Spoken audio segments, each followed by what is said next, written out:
قرآن عظیم میں اللہ تبارک و تعالیٰ نے قرآن کے لیے 5 اسماء استعمال فرمائے ہیں۔ ان میں سے ایک ہے قرآن،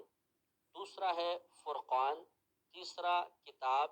چوتھا ذکر اور پانچواں نور۔ اللہ تبارک و تعالیٰ سورہ بروج آیت نمبر 21 اور 22 میں ارشاد فرماتا ہے کہ بل ہوا قرآن مجید فی لوح محفوظ، بلکہ یہ ایک عظیم قرآن ہے جو لوح محفوظ میں درج کیا گیا ہے۔ اس میں لفظ قرآن بیان کیا گیا۔ قرآن عظیم موجود ہے، اس میں تقریباً 30 سپارے ہیں۔ یہ سپارے کس نے تقسیم کیے؟ کیونکہ آپ یہ دیکھیں گے کہ بسا اوقات ایسا ہوگا کہ پوری سورت ایک سپارے پر آ کر ختم ہو رہی ہے لیکن ایک لائن اگلے سپارے میں آ گئی۔ تو یہ جو سپاروں کی تقسیم کی گئی ہے، قرآن پاک کی آیات کو 30 سپاروں میں تقسیم کیا اور ہر سپارے کا پھر نام بھی رکھا گیا۔ یہ کس نے کام کیا اس کے بارے میں کتب تاریخ بالکل خاموش ہیں، کس شخص نے یہ کام کیا یہ نہ معلوم ہو سکا۔ لہذا یاد رکھیں کہ قرآن پاک کی جتنی مقدار ہے اس مقدار کو قائم رکھنا فرض ہے۔ تو اس یکبارگی نزول سے مراد لوح محفوظ سے آسمان دنیا پر نزول ہے کہ قرآن عظیم اللہ تبارک و تعالیٰ کے حکم سے لوح محفوظ سے آسمان دنیا پر ایک ساتھ نازل ہوا۔ اور پھر جو اللہ نے فرمایا وَنَزَّلْنَاهُ تَنزِيلًا، ہم نے اسے بتدریج نازل فرمایا، اس سے مراد ہے آسمان دنیا سے پھر نبی کریم صلی اللہ علیہ وسلم کے سامنے قرآن پاک کو بطور وحی پیش کیا جانا، یہ تقریباً 23 سال کی مدت میں پورا ہوا۔ تو جہاں بھی آپ یکبارگی ایک ساتھ قرآن عظیم کے نزول کا تذکرہ قرآن میں پڑھیں گے، اس سے مراد لوح محفوظ سے آسمان دنیا پر نزول ہے، اور جہاں بتدریج کا ذکر ہوگا وہاں پر آسمان دنیا سے نبی کریم صلی اللہ علیہ وسلم کے سامنے قرآن کو پیش کیا جانا مراد ہوگا۔ حضرت ابوبکر صدیق رضی اللہ تعالی عنہ نے جمع قرآن کا یہ کام سر انجام دیا۔ اس کی تائید حضرت علی رضی اللہ تعالی عنہ کے اس قول سے بھی ہوتی ہے جو الاتقان فی علوم القرآن جلد 1 صفحہ نمبر 57 پر حضرت علامہ جلال الدین سیوطی رحمۃ اللہ علیہ نے سند حسن کے ساتھ نقل فرمایا۔ آپ یہ کہتے ہیں کہ مصاحف کا سب سے زیادہ اجر حضرت ابوبکر صدیق رضی اللہ تعالی عنہ کے لیے ہوگا۔ اللہ تعالیٰ ان پر رحمت نازل فرمائے کہ یہ وہ پہلے شخص ہیں جنہوں نے مصحف میں قرآن کو جمع کیا، یعنی باقاعدہ کتابی شکل میں جمع کیا۔ یہ ہے کہ جو آیات کریمہ یا سورتیں ہجرت نبوی صلی اللہ علیہ وسلم سے پہلے نازل ہوئیں وہ تمام مکی کہلاتی ہیں، اور جو ہجرت رسول صلی اللہ علیہ وسلم کے بعد نازل ہوئیں انہیں مدنی کہا جاتا ہے۔ اب یہ عام ہے کہ جو ہجرت کے بعد نازل ہوئیں وہ چاہے مکے میں ہی نازل ہوں انہیں مدنی کہیں گے، اور جو ہجرت نبوی سے پہلے نازل ہوئیں وہ چاہے مکے سے باہر نازل ہوئیں، جیسے دوران سفر کوئی نازل ہو گئیں، انہیں مکی ہی کہا جائے گا۔ تو پہلے قول کے مطابق مکی اور مدنی ہونے کا معیار ہجرت ہے۔ ہجرت سے پہلے جو آیات و صورتیں نازل ہوئیں وہ مکی ہیں، ہجرت کے بعد جو نازل ہوئیں وہ مدنی کہلاتی ہیں۔ آسمانی کتابیں امتیوں کو حفظ نہیں ہوتی تھیں، صرف انبیاء علیہ السلام اس کے حافظ ہوتے تھے۔ یہ قرآن عظیم کا خاصہ ہے کہ یہ ہماری اس امت کے 5، 6، 7 سال کے بچوں کے سینے میں پورا کا پورا محفوظ ہو جاتا ہے۔ تو یہ یقیناً یہ بات ہمیں ماننی پڑے گی، قرآن پاک کا حفظ کرنا یہ ہمارا ذاتی کمال نہیں ہے، یہ اللہ تبارک و تعالیٰ کی قدرت عظیمہ کا ایک اظہار ہے، ایک قدرت عظیمہ کا ظہور ہے کہ اللہ تبارک و تعالیٰ اپنے کرم سے اپنے فضل سے تقریباً 6666 آیات کو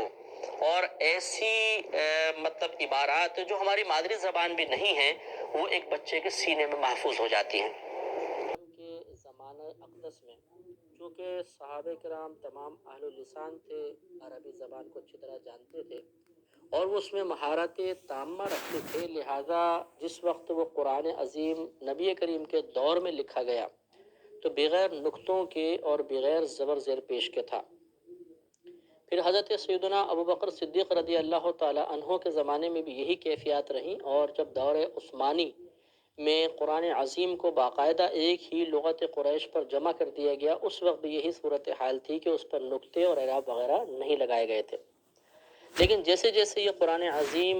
دنیا میں مختلف ممالک میں پہنچتا رہا، فتوحات کا سلسلہ ہوا اور مسلمانوں کے ذریعے، تجار کے ذریعے یہ قرآن عظیم اور اس کی تعلیمات مختلف ممالک میں پہنچے، تو لوگ چونکہ اب اہل لسان نہیں تھے، عجمی لوگ تھے، عربی زبان اس کے اسلوب سے ناواقف تھے، لہٰذا قرآن عظیم بغیر نقطوں اور بغیر اعراب کے پڑھنا ان کے لیے ایک بہت بڑی آزمائش بن گیا۔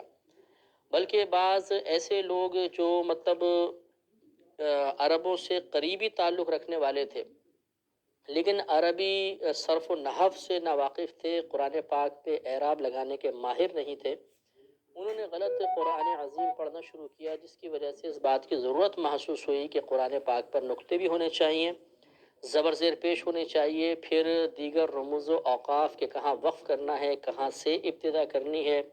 کس مقام پہ وقف کرنا جائز ہے، کہاں پر وقف کرنا لازم ہے ورنہ معانی کا فساد پیدا ہو جائے گا، ان تمام امور پہ توجہ کی گئی۔ اس کے ساتھ ساتھ مزید قرآن کی عبارات کو سمجھنے کے لیے علم صرف اور نحو وضع کیے گئے، قراءت کے قواعد، تجوید کے قواعد کو مرتب کیا گیا، اور اس طرح یہ سلسلہ پائے تکمیل تک پہنچ گیا، اور لوگ چاہے وہ عربی ہوں چاہے عجمی ہوں، وہ قرآن عظیم کو صحیح طریقے سے پڑھنے اور اچھے انداز سے سمجھنے میں کامیاب ہو گئے۔ الجامع لاحکام القرآن جلد اول صفحہ 63 پر علامہ قرطبی نقطے اور اعراب کی ابتدا کے بارے میں نقل فرماتے ہیں کہ عبد الملک بن مروان نے مصحف کے لیے حروف کو متشکل کرنے اور ان پر نقطے لگانے کا حکم دیا تھا۔ اس کے لیے اس نے حجاج بن یوسف کا انتخاب کیا اور اسے شہر واسط میں بالکل فارغ کر دیا۔ یہ اس وقت عراق کا گورنر تھا۔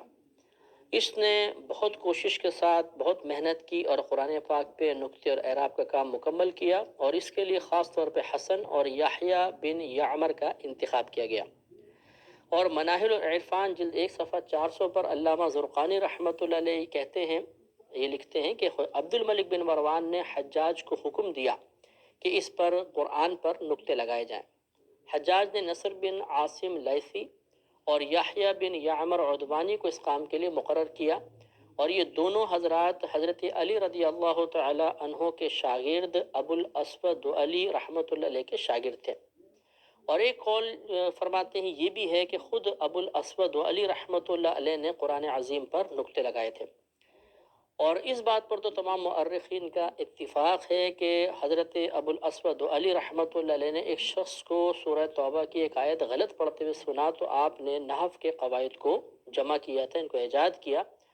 اور آپ کا یہ طریقہ تھا کہ پہلے آپ نے زبر زیر پیش کے لیے نقطوں کو استعمال کیا، زبر زیر پیش کے لیے نقطے خالی لگائے جاتے تھے، لیکن چونکہ دوسرے حروف پر بھی نقطے ہوتے تھے جو اصلاً نقطے تھے، تو یہ زبر زیر پیش کی علامات کے لیے وضع کیے گئے نقطے اور ان میں مشابہت پیدا ہو گئی، لہٰذا پھر یہ خاص طور پہ جو زبر زیر پیش کے بھی موجودہ علامات ہیں کہ زبر اوپر لگائی جاتی ہے، ایک لکیر ہے، زیر نیچے لگائی جاتی ہے اور پیش میں گول دائرہ سا بنا دیا جاتا ہے، یہ علامات باقاعدہ وضع کی گئی۔ تو اگر اس کام کی تکمیل کا اندازہ ہم کرنا چاہیں اور حضرت ابو الاسود علی رحمۃ اللہ علیہ کو ہم اس کا واضح مانیں کہ آپ نے سب سے پہلے نقطے وضع کیے لگائے، تو اس کا اندازہ کرنے کے لیے